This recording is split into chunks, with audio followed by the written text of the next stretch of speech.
Morning students. जैसा कि हमने व्यंजन संधि की थी, आशा करती हूँ आप सभी को समझ आ गई होगी और जो प्रैक्टिस के लिए मैंने उदाहरण दिए थे वो भी आपने सोल्व करके देखे होंगे और अपनी फेयर नोटबुक में कर लिए होंगे। उसी प्रक्रिया को आगे बढ़ाते हुए आज हम करते हैं विसर्ग संधि। कौन सी संधि करेंगे? विसर्ग संधि, यानी कि संधि का तीसरा भेद। ठीक है, विसर्ग संधि किसे कहते हैं?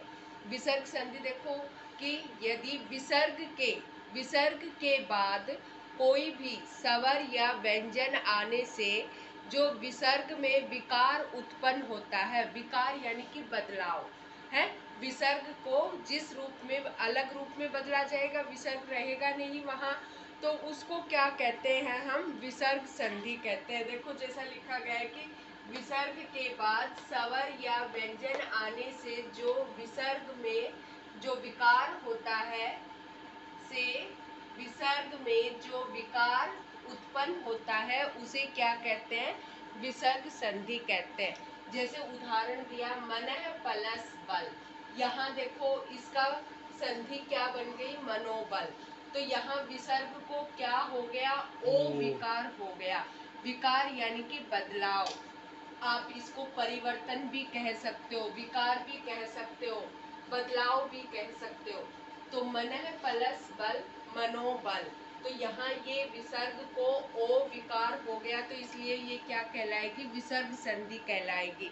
जैसा कि आपको पहले भी बताया था, विसर्ग संधि के भी कोई किसी प्रकार के निश्चित भेद नहीं है, सिर्फ क्या है? नियम है। नियमों के आधार पर हम उनका विच्छेद करना सीखेंगे और संधि करना। ठीक है, तो देखो क्या पहला नियम है, विसर्ग से पूर्व, पूर्व यानी कि पहले, क्या विसर्ग से पहले ए आ जाए, क्या आ जाए? विसर्ग से पहले ए आ जाए, और विसर्ग के बाद या तो ए या फिर किसी वर्ग का तीसरा, चौथा, पांचवा वर्ण हो, य, र, ल, व, है हो, इनमें से कोई भी एक वर्ण, किस किस में से? या तो ए हो विसर्ग के बाद, ए नहीं है तो किसी भी वर्ग का तीसरा, चौथा, पांचवा वर्ण हो। तीसरा चौथा, जैसे क वर्ग का तीसरा अक्षर क्या हो गया? ग, घ, घ, ड़। इन तीनों में से च वर्ग का तीसरा, चौथा, पांचवा क्या हुआ? ज, झ, ञ। ट वर्ग का ढ, ड, अण। त वर्ग का द, ध, न। और प वर्ग का ब, भ, म। इन वर्णों के वर्गीय व्यंजन यही है कि किसी भी वर्ग का तीसरा, चौथा, पांचवा वर्ण हो या फिर अंतस्थ व्यंजन य, र, ल, व, है हो, तो विसर्ग को क्या हो जाएगा? विसर्ग को ओ हो जाएगा। ऐसी स्थिति में विसर्ग को क्या करेंगे? हम ओ करेंगे। जैसे हमने उदाहरण दिया तपह प्लस बल। अब यहाँ देखो विसर्ग से पहले क्या आ गया? ए आ गया, क्योंकि प में ए है।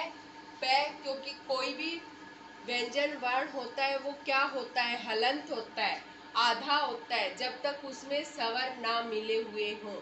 तो यहाँ ए ने मिलकर के प को पूरा किया है, और ये क्या कहलाते हैं? जो दो बिंदी लगी हुई है इनको हम विसर्ग कहेंगे। तो देखो विसर्ग से पहले हमारा क्या आ गया? ए आ गया। फिर विसर्ग के बाद क्या आ गया? कि वर्ग का, प वर्ग का तीसरा वर्ण आ गया, प, फ, ब, भ, म, तीसरा वर्ण आ गया। तो हमारा नियम यही कह रहा है, ऐसी स्थिति में विसर्ग को क्या हो जाएगा? ओ हो जाएगा। तो हमारी संधि क्या हो जाएगी? तपोबल।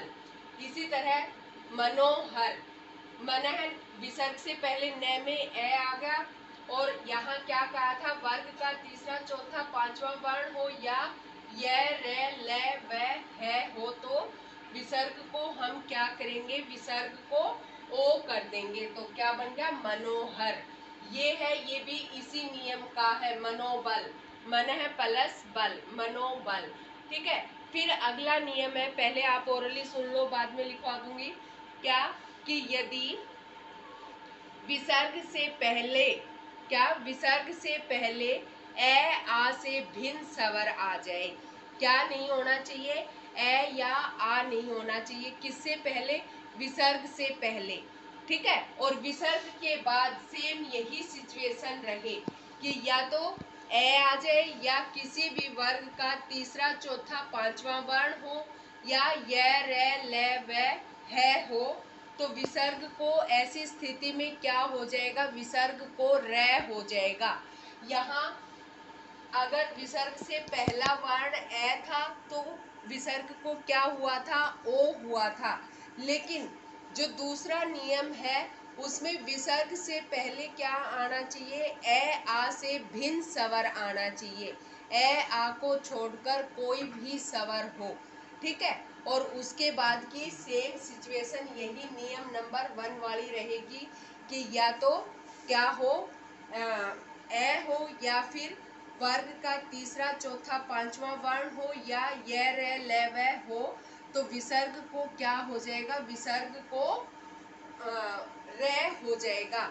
जैसे उदाहरण देती हूँ, निह प्लस धन निर्धन, निह प्लस धन निर्धन, निह प्लस बल निर्बल। तो आप अब नियम नंबर 2 लिख ले। विसर्ग से पहले पूर्व का अर्थ होता है बेटा पहले।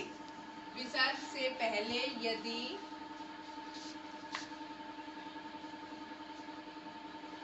विसर्ग से पूर्व यदि ए आ से भिन्न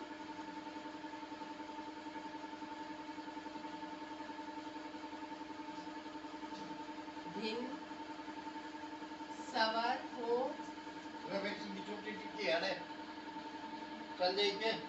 तथा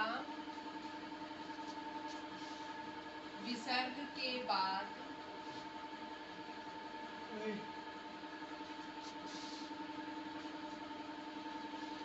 ए वर्ग का तीसरा चौथा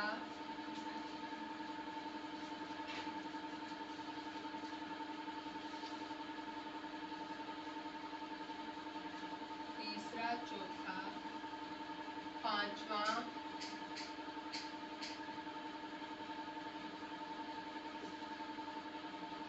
पांचवा वर्ण हो या ये रे ले व है हो, तो विसर्ग को रे हो जाता है। विसर्ग को रे हो जाता है।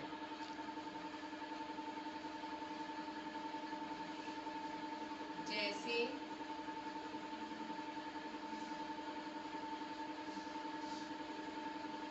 निह प्लस बल,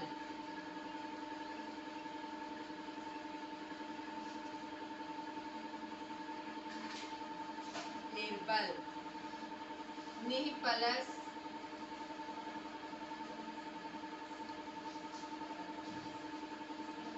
धन निर्धन। अब देखो बेटा उदाहरण में क्या हमारी जो नियम नंबर 2 है क्या कह रहा है कि विसर्ग से पहला वर्ण क्या हो? ए आ से भिन्न स्वर हो। तो यहाँ देखो विसर्ग से पहले क्या आया? ई आया है। और विसर्ग के बाद किसी वर्ग का तीसरा चौथा पांचवा वर्ण हो या य रे ले व है हो, तो विसर्ग को क्या हो जाता है? रे हो जाता है। तो यहाँ ये बै की कौन से पै वर्ग का तीसरा वर्ण हो गया, तो विसर्ग को हम क्या कर देंगे? रे। अब यहाँ देखो विसर्ग को मैंने रे जो किया है ये क्या है? हलंत है, आधा है। तो आधा रे जो भी होता है कभी भी पैरों में नहीं आता बेटा। पैरों में क्या होता है? पूरा रे होता है। और जो सिर पे बैठा हुआ होता है वो क्या होता है? आधा होता है। जैसे कि कोई बच्चा पहले ही बचपन में ही सिर पे बैठ जाता है तो वो कभी अपने जीवन में कामयाब नहीं हो पाता है, अपने पैरों पर नहीं खड़ा हो पाता है। और जो बच्चा अपने गुरुजनों या माता पिता के चरणों में शरण लेता है वो हमेशा क्या होता है, कामयाब होता है। तो इस प्रकार से आप याद रख सकते हो कि जो वर्ण कोई भी हो, चाहे वो, एक बार शायद मैंने आपको ये पहले भी बताया था कि जो सिर पे बैठा हुआ होता है वो हमेशा क्या होता है, आधा होता है, और जो पैरों में होता है वो क्या होता है, पूरा होता है। जैसे यहाँ रे आधा दे रखा है तो ये ऊपर जाएगा बेटा, और ऊपर वाले रे को क्या कहा जाता है, रेफ कहा जाता है। इस रे को क्या कहेंगे हम, रेफ। और जो पैरों में रे लगा हुआ होता है उसको हम कहते हैं पदेन रे। और साधारण रे लिखते हैं, जैसे किसी वर्ण के बीच में यहाँ विकार में रे लिखा तो इसको हम क्या कहेंगे, सामान्य रे। ठीक है, इसको क्या कहेंगे, सामान्य रे। और ये रेफ कहलाएगा, जो पैरों में होता है उसको पदेन रे कहते हैं। तो ये यहाँ तक आशा करती हूँ आपको नियम नंबर 2 तक समझ आ गए होंगे विसर्ग संधि के, और आगे कल करवाएंगे। थैंक यू बेटा।